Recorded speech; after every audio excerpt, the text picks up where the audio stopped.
The mean value theorem for integrals states that if f is continuous on a closed interval a to b, there has to be a c in there somewhere, so that if I were to evaluate f at c and then multiply by the width of the rectangle or the width of the interval a to b, so if I evaluate fc times the width of the interval, that has got to equal the area under the curve of the entire function. Now, I'm not going to prove this rigorously, but you know by the extreme value theorem, because f is continuous, then there is both a maximum and a minimum value on the interval.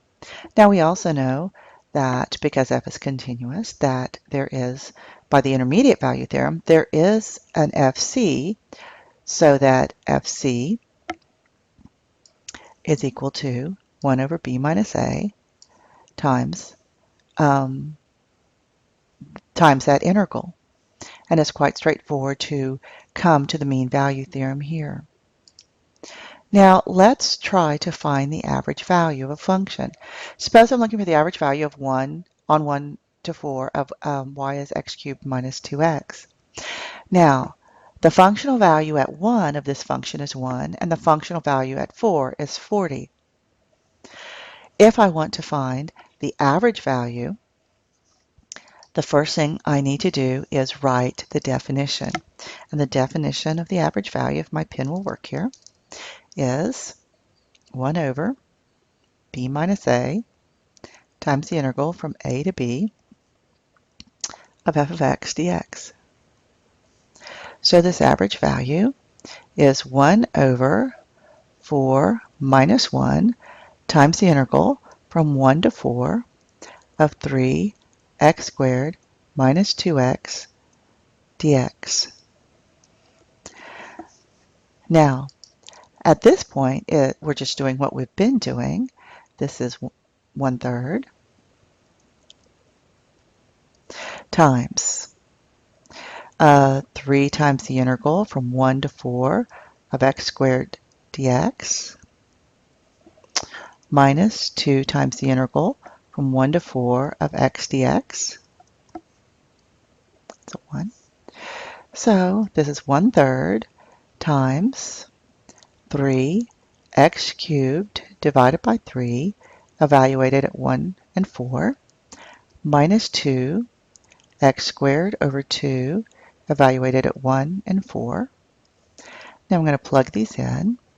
This is 1/3 times 4 cubed minus 1 cubed. That's my first term. Let's choose cancel. So this is going to be minus 4 squared minus 1 squared. And I get an answer of 16. So the average value of this function is 16. Why would we use this? Well, there are a number of cases. Suppose we have something like this, a piecewise function, where we're trying to find the speed of sound over a region from 0 to 80 where the speed actually changes quite a bit. Sometimes it's linear, sometimes it's horizontal. But suppose we want to find what we're going to call the average speed of sound. Well, in order to do this, and I'm not going to bore you with stepping through each and every one of these, I'm just going to break it up for you. The average value is 1 over b minus a, the integral from a to b of s of x dx. Now, the entire integral is, this is 1 over 80 minus 0, the integral from 0 to 80 of s of x dx. So this is going to be 1 over 80 times the integral. Now it's piecewise, so whenever it's piecewise, you have to break it up. So it's the integral from 0 to 11.5 of minus 4x plus 341 dx We put a great big bracket here, plus the second interval, 11.5 to 22 of 295 dx, plus the integral from 22 to 32 of 3/4 x plus 278.5 dx. Now you see what a mess this is becoming.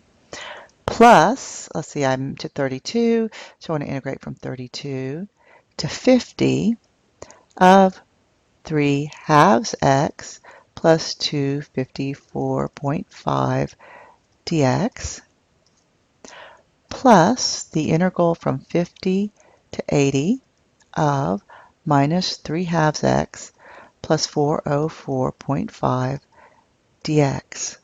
Big brackets. All right, so if I do all of this and I do the computations, then I find that all of these integrals wind up adding to be 24,640, so that the average value is 308 meters per second. The whole point of this is when you have a piecewise function, you don't find the average value of each piece. You have to find the average value of the entire thing.